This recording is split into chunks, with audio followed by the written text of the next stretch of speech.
আসসালামু আলাইকুম। আজকে আপনাদেরকে নিয়ে আসলাম আমার বড় খামারে। তা আজকে আপনাদেরকে বলবো কিভাবে খামার তৈরি করতে হয় এবং কিভাবে আপনি খামার তৈরি করলে আপনি লাভবান হতে পারবেন।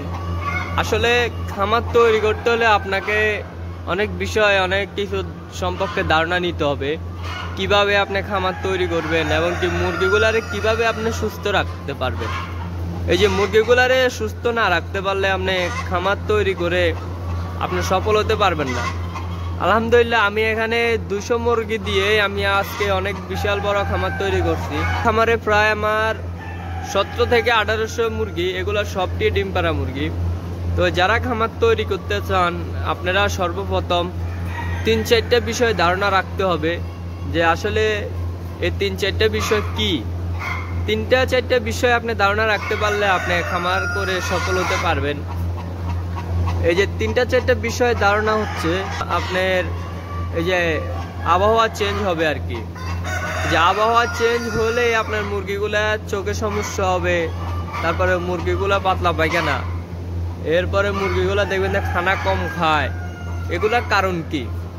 এগুলার কারণ হচ্ছে আপনার এই যে আবহাওয়া চেঞ্জ হওয়ার কারণে আপনার এগুলো বেশি সমস্যাটা দেয়। এই যে এখন ঠান্ডার সময় মুরগি অতিরিক্ত চোখে সমস্যা, যে চোখ বন্ধ হয়ে যায়, চোখে পানি, সর্দি, আপনার নাকে সমস্যা, মুরগি খানা খাইতে পারে না। এগুলার কারণ হচ্ছে একমাত্র ঠান্ডা। এই যে ঠান্ডা গরমে আপনার সর্দি লেগে যায়, সর্দি থেকে আপনার চোখে সমস্যাটা। অনেকেই বলে যে চোখে সমস্যা হওয়ার কারণটা কি? চোখে সমস্যা হওয়ার কারণ একমাত্র এটাই যে ঠান্ডা থেকে চোখে সমস্যা হয়।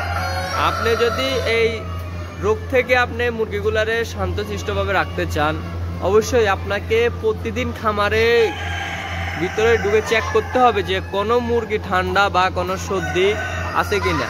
যদি সর্দি বা ঠান্ডা থাকে অবশ্যই নগদে আপনি মুরগিগুলারে খামার থেকে বাইর করে ফেলবেন। বাইর করে ফেলে আপনি 20 থেকে 30 ডিগ্রি সেলসিয়াস, মানে 29 থেকে 30 ডিগ্রি সেলসিয়াসের ভিতরে রাখবেন। তাপমাত্রা একটু বেশি থাকবো যাতে আপনার মুরগিগুলা গরমে থাকলে ঠান্ডাটা একটু কমে যাবে। আর ঠান্ডার ওষুধ অবশ্যই আপনি দিতে হবে। আজকে আপনাদেরকে দেখাবো ঠান্ডার ওষুধ। আপনি অবশ্যই চেষ্টা করবেন যে ঠান্ডার ওষুধ, এখানে আমার অনেক ওষুধের কালেকশন। আপনি যদি ঠান্ডার ওষুধ দিতে চান অবশ্যই চেষ্টা করবেন। আজকে আমিও ঠান্ডার ওষুধ দেবো। এটা হচ্ছে ইংরো। এই ওষুধটা আপনি যদি কোথাও পান অবশ্যই এটা আপনার সবথেকে দামি ওষুধ। এটাই আমি মনে করি যে আপনার অনেক মূল্যবান ঠান্ডার জন্য।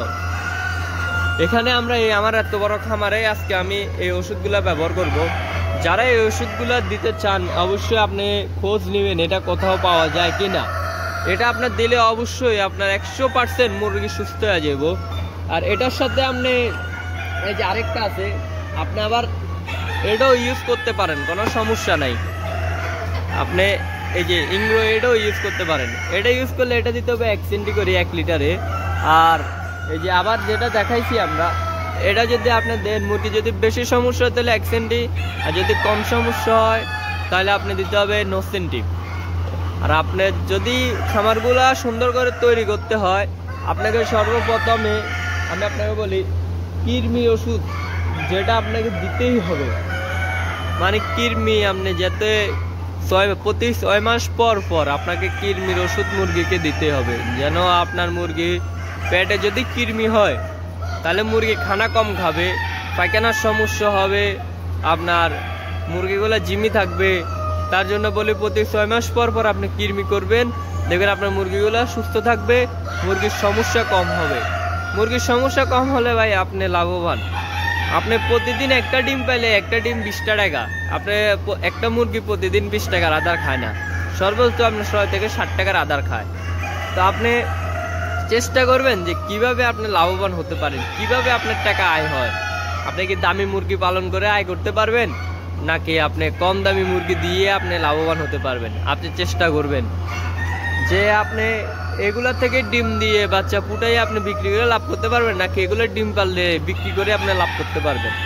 আপনি খামারে আগে অভিজ্ঞতা নিতে হবে। অভিজ্ঞতা ছাড়া ভাই আপনি খামার করলে অনেক টাকা লস খাবেন। এই যে এত বড় বিশাল একটা খামার, এটা যদি আমার যদি অভিজ্ঞতা না থাকতো ভাই আমি প্রতিদিন মুরগি মারা যেত। দেখেন খামারটা কত পরিষ্কার।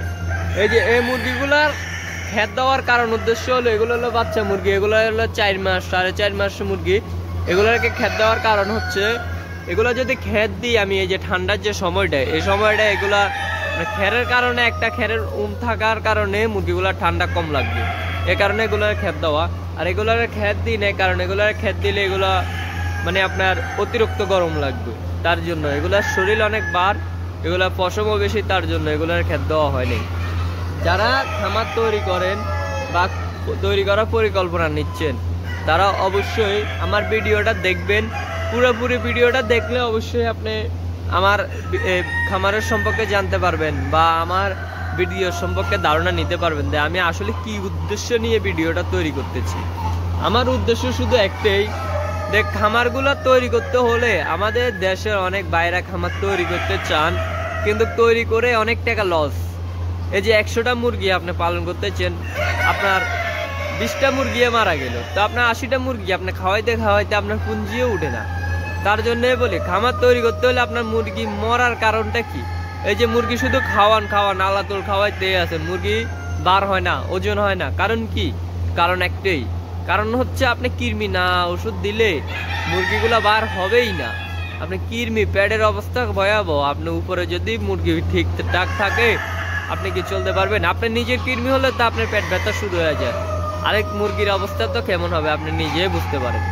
আপনি যদি মুরগি সবুজ পায়খানা করে বা আপনার মুরগি মানে সবুজ পায়খানা করতে আছে, আপনি এই ওষুধটা দিতে পারেন, কোনো সমস্যা নেই। এই ওষুধগুলো দিতে হলেও আপনি সবুজ পায়খানা থেকে মুক্তি পাবেন।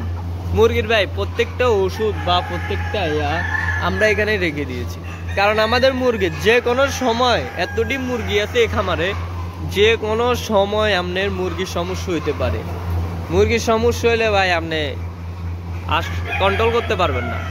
এখানে আপনি এই যে মাঝখানে যে গ্যাপাসগুলো, আমরা গ্যাপাসগুলোর মূলত রাখার কারণ হচ্ছে আমার গল্লিতে এই গ্যাপাসগুলো মূলত রাখার কারণ হচ্ছে গ্যাপাসগুলো যদি আমি রাখি তাহলে আমার যে এই যে এই গ্যাপাসগুলো বড় গ্যাপাসগুলো এগুলা থেকে রাতা যদি অসুস্থ হয় তাহলে আমি এখান থেকে রাতটা নিয়ে ওই গ্যাপাসে রাখতে পারি।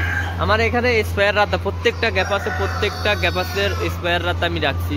মারান বলবেন, আপনি লোকমান বলবেন, ব্রাহ্মা বলবেন, সেলকি, তারপরে ওয়েন্ডট, এরপরে আপনার তেরাবজুন, আপনি যে কোনো মুরগি বলবেন। আমার এখানে 18 থেকে 19টা 20টা কালেকশন মুরগি এই খামারে শুধু, আর অন্য খামারে তো অনেকগুলা কালেকশন, ওইগুলো হচ্ছে অন্য জাত, যা এই খামারে আমি ঢুকে নেই। এখানে প্রায় 18 থেকে 19টা কালেকশন আছে। যারা খামার সুন্দরভাবে তৈরি করতে চান, খামারের সম্পর্কে বিস্তারিত জানতে চান, অবশ্যই আমার ইউটিউব চ্যানেল আরেকটা আছে, ওটা হচ্ছে ইমরান ব্লগ 2। ওইটা থেকে আমি খামারে কিভাবে খামার তৈরি করলে আপনি কম টাকায় ভালোভাবে খামার তৈরি করতে পারবেন, আপনি কম টাকায় খামার তৈরি করলে আপনার মুরগিগুলো সুন্দরভাবে পালন করতে পারবেন, ওইটা থেকে আমার বিস্তারিত দেওয়া আছে। যারা আমার বিস্তারিত এবং কি বিভিন্ন ধরনের মুরগি পালন করতে চান অবশ্যই আমার সাথে যোগাযোগ করতে পারেন, আমার কমেন্টে নক করতে পারেন, আমি আপনাদেরকে বিস্তারিত বলবো। এটা আমি আপনাদেরকে আমার ভিডিওগুলো সাপোর্ট করার জন্য আপনাদেরকে একটু দয়া মায়া আমার জন্য করেন নাই। আসলে আমি যেভাবে আপনাদেরকে বুঝাই আসলে অনেকে হয়তো এভাবে বুঝাবে না, কিন্তু আমার ভিডিওটা যদিও লং ভিডিও হয় আসলে আপনারা আমার ভিডিওটা দেখলে অনেক কিছু জানতে পারবেন। যারা এই যে ভিডিওগুলো দেখেন না, একটু দেখে চলে যান, তারা আসলে কিছু দেখতে পারবেন না, বুঝতেও পারবেন না। আপনি মুরগিগুলো পালন করলে আপনি অনেক টাকার মালিক, অনেক কিছু। আসলে মুরগি পালন করতে হলে কিছু কিছু ধারণা আপনার প্রয়োজন। তো আজকে আমার ভিডিওটা এইটুকুই। যারা মুরগিগুলো পালন করতে চান, আমি শুধু এই ঠান্ডা চোখের সমস্যার কারণে কয়েকটা ভিডিও আপনাদেরকে দেখালাম। আপনারা আসলে আমাকে সাপোর্ট করেন না, তার জন্য আমি ভিডিও তৈরি করি না। আমাকে একটু সাপোর্ট করলে ইনশাল্লাহ আমি আপনাদের মুরগির যে কোনো সমস্যার কারণে আমাকে কমেন্ট করলেই আমি আপনাদের জন্য ভিডিও নিয়ে আসবো। সবাই আমার জন্য দোয়া করবেন, আমাকে একটু সাপোর্ট করবেন যেন আপনাদের মাঝে সব সময় থাকতে পারি। ভালো থাকবেন সবাই।